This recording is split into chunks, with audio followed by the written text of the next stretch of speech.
आज मैं बच्चों को एक कुछ बात समझाना चाहती हूँ कि जो राह है, जो बापूजी ने ज्ञान दिया है, उस राह पर चलना तलवार की ढाल पर चलना है। इतना अपने आप को संभाल कर चलना है। हमेशा बाप और आप, और दूसरा बीच में कोई भी नहीं। ना कोई मेरा है, ना कोई मेरा था, ना कोई मेरा रहेगा, कुछ भी मेरा नहीं। ऐसी अवस्था हमें अपनी बनानी है। तो बेहद के चुंबक कैसे बनेंगे?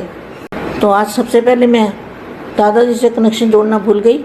सबसे पहले बेहद के दादाजी से कनेक्शन जोड़ेंगे तो ही हमारे को समझने की और समझाने की पावर आएगी।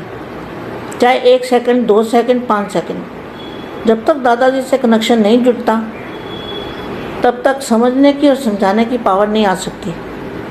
परम महाशांति। तो एक 5 तत्वों की बाउंड्री है।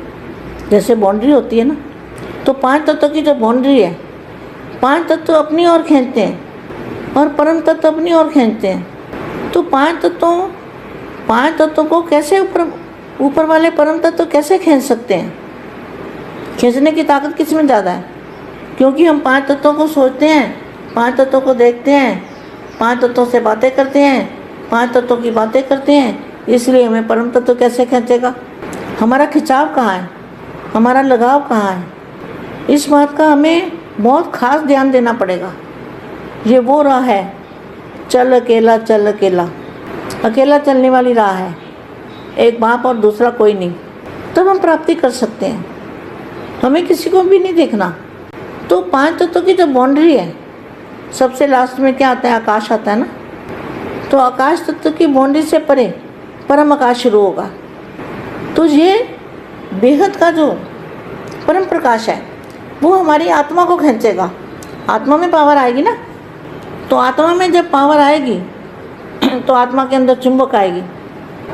वो ऐसी शक्ति है, ऐसी पावर है 5 तत्वों की बाउंड्री से परे कि जो हमें खींचती है। अब याद करोगे तो भी खींचेगी। जैसे स्थूल करंट हाथ लगाओ तो पकड़ता है, मगर ये करंट ऐसा है, सोचने से पकड़ लेगा। और किसको पकड़ेगा? आत्मा को। शरीर को नहीं पकड़ेगा, आत्मा को पकड़ेगा। तो आत्मा को जब पकड़ेगा तो आत्मा के अंदर जब बेहद की पावर आएगी, आत्मा के अंदर जब परम तत्व आएंगे, आत्मा के अंदर परम तत्व बढ़ेंगे, तो हमारा शरीर का भी परिवर्तन होगा। तो 5 तत्वों का आवरण जो है उसका परिवर्तन होगा।